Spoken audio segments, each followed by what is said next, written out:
શું થયું?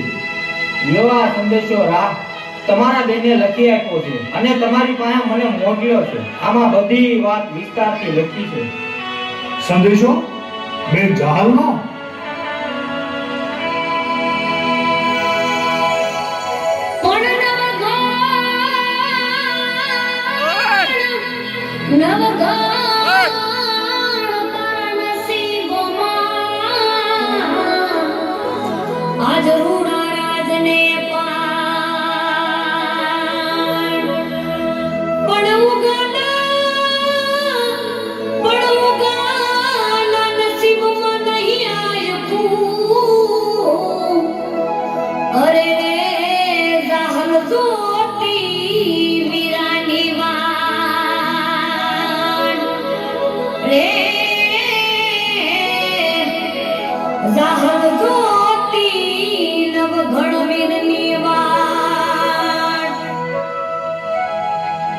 બેન જહાલ મારી વાત જુએ છે. સામત, તમે ગઢમાં પધારો. હું મારી બેન જહાલનો સંદેશો વાંચી લઉં.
સિંધમાં સુમરાએ બેન જહાલને રોકી, વિપત વેળાએ જહાલ વાતો મારી જોતી.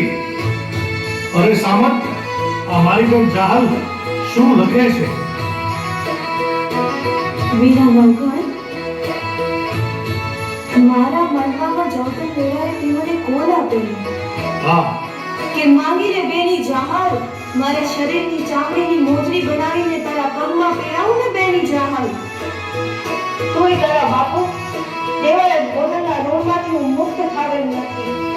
હા, અને મેં કહેલું વીરા નવઘણ કે મારું આ કાપડું તારી પાસે લેણું રહ્યું.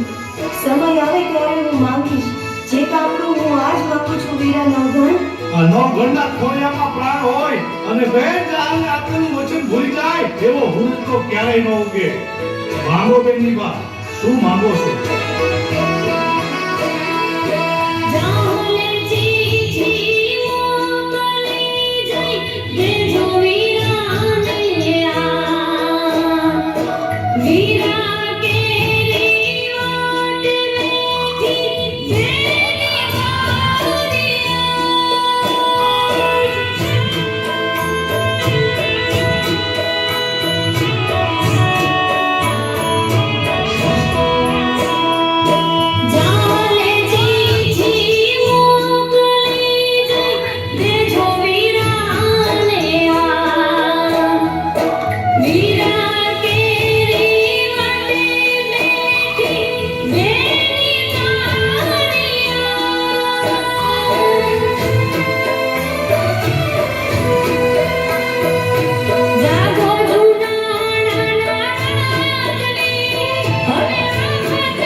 આ નવગણનું રાજ હાલતું હોય અને સિંધના અમીર સુમરાઓની તાકાત નથી કે સોટની ધરતી પર પગ મૂકી અને બેન દીકરીનો પાલો પકડી શકે.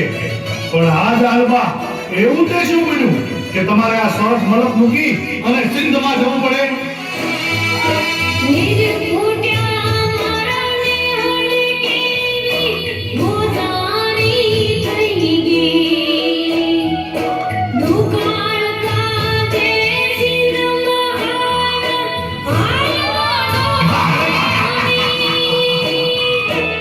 દુકાળ ગાળવા સિંધ મલકમાં ગયા છો.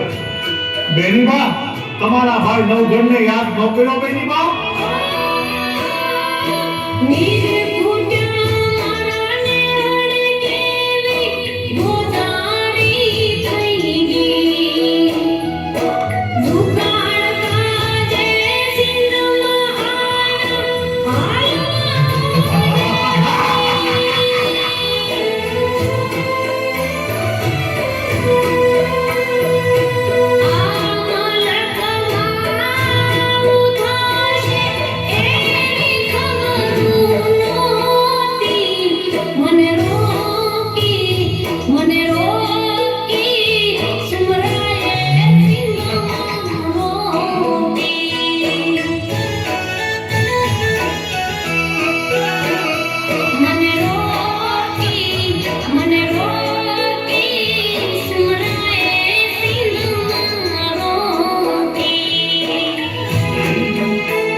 અરે જહાલબા, દુકાળ ગાળવા તમારે આ સોટ મલક મૂકી અને સિંધ મલકમાં જવું પડે તો આ નવગણ માટે શરમની વાત કહેવાય. બેનીબા, જ્યારે આ રાણા પરિવારમાં દુકાળ પડ્યો ને ત્યારે તમારા મા બાપે લીલા માથાના ખાતર વાવ્યા હતા, જેના કારણે આ નવગણ જીવે છે.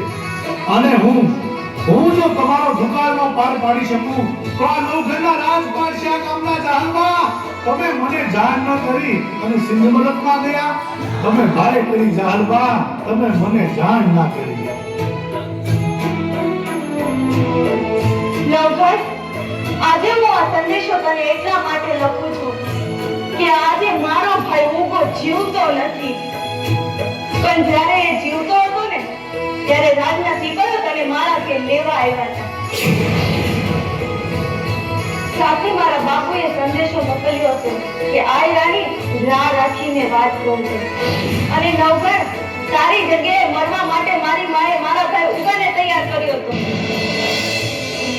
તેથી મારી માને રડતી જોઈ મારો નાનો ભાઈ ગોઠણ જવડો પણ મરદનો દીકરો હો, તેથી મારી માને કીધું તું કે માં રડતી નહીં, સાની રહી જા. રાજા નવગણને ઉગારવો એ તો આપની ફરજ છે. આ નવગણને ઉગારવા માટે આ એક ઉગો તો શું, આવા હજારો ઊંઘા કુરબાન છે. તો વિચાર કરી લે નવગણ, તું તો અમારા આશરે હતો, છતાંય તને બચાવવા માટે મારો ભાઈ ઉગો પોતાનું મસ્તક કપાવી નાખતો હોય તો હું તો એની સગી બેન છું. મને બચાવવા માટે તો એ આખું સિંહ સંભળાવી નાખે. આટલું બધું લખવાની જરૂર આ નવગણને ના હોય જહાલબા? હા, અરે તમે તો એવા માવતરની દીકરી છો, એવા વિપુરુષ ભાઈની બેન છો, જેનું ગૌરવ માત્ર આહિર સમાજ નહીં પણ 18 ભરણ લઈ શકે. હા, હું જાણું છું કે 100 જાણી આહિરની દીકરીની ચૂંટણી ઉપર કોઈ નરાધમ પાપી માણસ બીજો દાગ ન લગાવી શકે, પછી ભલે એ સિંધનો સુમરો હોય. ભાઈ ઉગાનું બલિદાન મિથ્યા નહીં જાય. આ નવગણ હજી જીવે છે.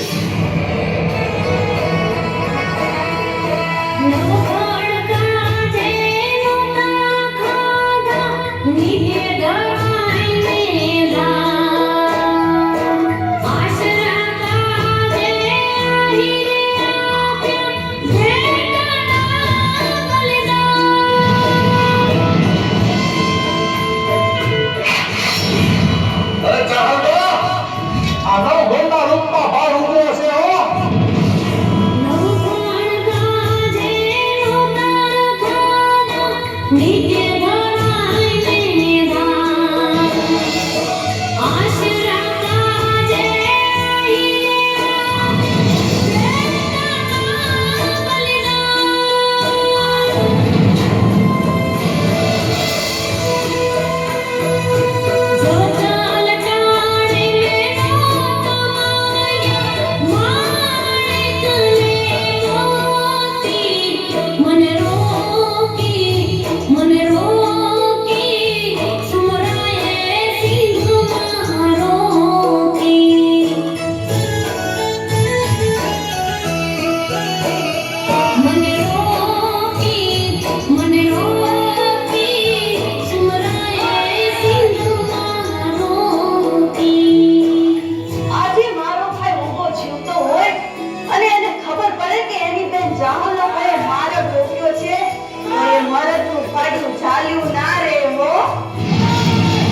અરે જાહરમાં આ નવગણના રૂપમાં તમારો ભાઈ ઊભો છે હો.